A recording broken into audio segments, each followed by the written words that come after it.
Hello again, everyone. Max here from SGS, and today we're going to be continuing our discussion on my RPG, From Branch and Bone. I've made a lot of progress since last time we've talked about it, and I'm happy to share it with you here today. So, let's get right into it.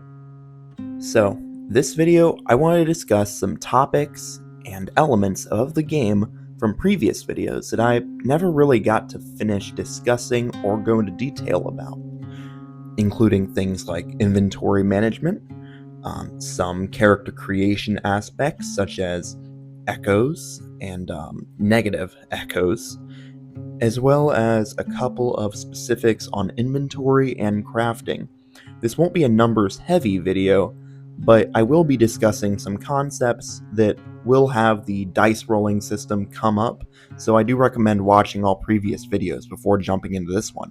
This is kind of a roundup catch-up of all the previous topics. So, as I said, if you want the full experience, check out the others first. Please, this won't make a lot of sense otherwise. With that being said, let's begin with character creation. In my character creation video, I focused on the numbers, but I mentioned another system, echoes. Allow me to read straight from the book to tell you what they are. When creating a stranger, players must choose one or more echoes. Echoes are keywords that determine advantages and disadvantages during skill checks. You see, when you're choosing echoes, you must bring multiple factors into consideration. Primarily, how many other players are at the table, to keep the experience balanced, fair, and necessarily tense. There are different numbers that relate to different amounts of players. Let's go over them. A simple conversion chart is at the bottom of the page, delineating how many positive and negative echoes each player should have depending on the total count. Now, echoes, as they are, aren't hard mechanics. They're keywords, little features that your character can have, adjectives that relate to things such as skills, resistances, and fears. In one of the first episodes for this series, talking about Branch and Bone's development, I had mentioned Cairn as one of my primary inspirations for the game's mechanics. Cairn uses a system much similar, where items, weapons, and certain enemies are described via adjectives, and the connection, linguistically, those adjectives have cause different effects in game. I wanted to do something similar here, and I figured that it would play into the open-ended nature of the game while still keeping things mechanically grounded. Now, as you saw on the chart, there were positive and negative echoes that must be picked in a 2-to-1 ratio, roughly, for the players. I'll go over a couple of both positive and negative ones now. Crafty, knowledgeable and good with their hands. Resilient, able to withstand physical ailments. Butcher, efficient with using blades on flesh. Heralder, in tune, semi-reliable predictions. Forager, chance to yield bonus loot from natural sources. Negative echoes. Hemophobia, disadvantage to vitality immediately after a melee hit. Claustrophobia, disadvantage to stability in small rooms. Didicophobia, cannot carry more than 4 unique items. Rhabdophobia, disadvantage using any root abilities. The last thing I'm going to say about echoes for now, something I emphasize in writing. Additionally, situations where the challenge's keywords conflict with the stranger's, similar rules apply. If a challenge and stranger have the same keywords, any advantages and disadvantages are cancelled out for both parties. And, due to the open-ended nature of echoes, players creating strangers are encouraged to experiment. It is recommended, though not required, to play into their starting attribute values. That plays into the replay value of the game. While a lot of RPGs go for longevity, I want Branch and Bone to be more of a mini-series compared to a full-length film or discography, you know? I want something that people can sit down once every week and play over the course of a month, and then jump right back into it with new characters, new locations, and new monsters a month or two later. It's a non committal RPG that you can take as fast or as slow as you want. But regardless, I'm still keeping that survival horror feel, the squeeze of resource management, the clarity of the rolls, and the gamification of dice rolling to keep things quick, satisfying, and effective at bringing out the themes. Now, speaking of themes, something that I've been working on for a while now that's gone through probably the most iterations out of anything in the game, even the dice rolling system, is stress and strain. Let me read from the book again for you. Strain and stress cause different effects depending on the circumstances of an encounter. Overall, this system is a supplement to a player character's chosen characteristics. Simply put, it buffs and debuffs different attributes.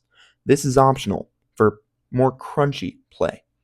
If you have a group of players who want something more similar to OSR, old school D&D, something with a bit more depth to its numbers where you have to check your character sheet every 5 seconds, which isn't for me, hence why I'm making this game. But if it's for you, it's for you. I thought that a simple calculation system to determine, well, stress and strain would be interesting. I'm not going to go over the hard numbers today since it's still in its infancy with its current iteration, but I think you get the basic idea.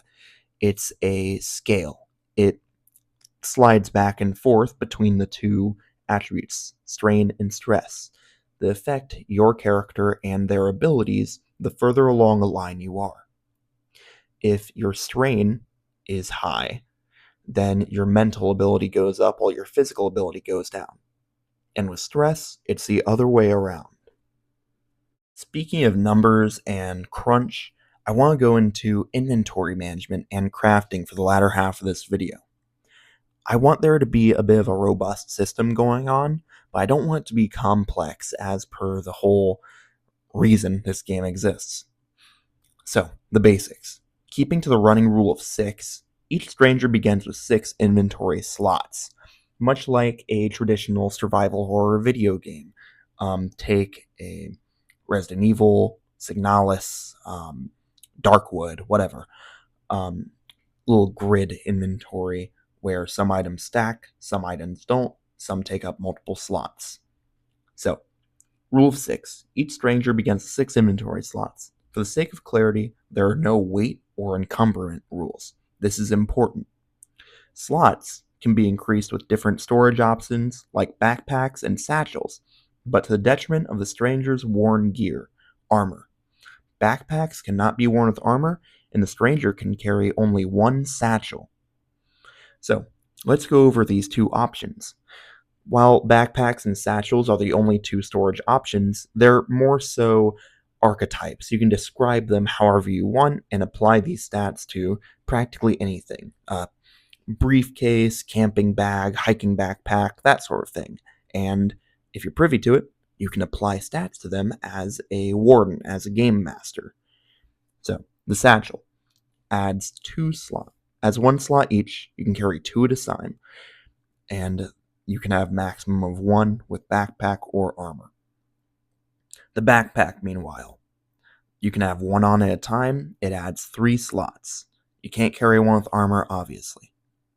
So, inventory slots function as a representation of storage space. Some items take up multiple slots, and specific resources can stack up in the same slot to a listed limit. Now, the last thing I'll say on inventory management for now is that there are different item types. I, I flashed them on the screen earlier. There's storage, clothing, armor, weapons, items, consumables, and resources. Items, consumables, and resources of which are all on loot tables that you roll on whenever you open things like containers, boxes, or find them on the bodies of enemies. All items are up for grabs as loot, being able to be found out in the world. However, these 3 specifically are the most common and don't require intervention from the game master to make happen. The discussion of item types leads directly into crafting and its basic mechanics. So, obviously, crafting is the act of combining items to create and upgrade more useful items. There's a full list that's yet to be completed, but there are some basic rules pertaining to it, including location based yields. So, crafting in your hideout during the morning setup phase always gives a full yield to recipes due to low stakes and relative safety, regardless of any debuffs you may have. Crafting during travel gives full yields, however, any debuffs are applied to show the strain of travel. Now, stats and proficiencies. 4 to 6 attribute points automatically gives the full yield once the required attribute is applied, with a 6 giving a +1 yield bonus. 3 or less attribute points subtracts from the yield by 1. Having just one attribute point in proficiency forces a player to roll 1d6 to meet or exceed the crafting yield, with a higher chance at losing the whole recipe and the resources put into it. There's a fair few crafting materials and items that I'm actually working on whittling down, but I'll go over the whole list for now. Nails, boards, duct tape, gunpowder, rocks, fabric, bottles, herbs, root, fungus, lead, bone, and rations. Within herbs, roots, and fungus, there are multiple types with different rarities, such as poison fungus, herbal root, different kinds of herbs that you can use to make things like teas, potions, healing items, etc. And rations is a universal catch all for food items. Anything from bread to canned meat. And all of these are stackable items that take up one slot in the inventory. These are all standard items that have an equal chance of being found on the same loot table, meaning whenever you open a crate or container, this is the first thing you roll on. Now, closing statements regarding crafting, inventory, and everything we've gone over today.